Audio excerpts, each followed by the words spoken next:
Maria Dalva Araújo dos Santos, código 1520, empregada doméstica. Qual sua idade? 51. Seu estado civil? Separado. Você tem filhos? Tenho. Quantos? 7. Qual que é a idade deles? Mas pode ir falando, né? 32, 30, 26, 25, 22, 18, 16. Ok. Você mora em que bairro, Dalva? Sacaretis, Campinas.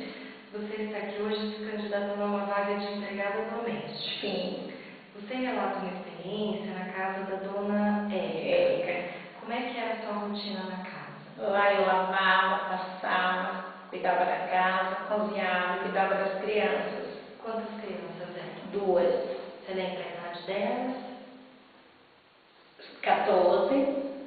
O pequenininho eu acompanhei dele, entrei lá, ela estava grávida e eu saí, ficou com 7 anos. Cuidei desde quando nasceu. Então você ficou 7 anos na residência? Sim. Qual foi o motivo da sua saída? A minha patroa falou que eu não podia mais pagar a condução. Entendi. Você fuma? Não. Bebe? Não. Cozinha trivial simples? Trivial simples. Tem disponibilidade para dormir no trabalho? Sim. Tem disponibilidade para início imediato? Sim.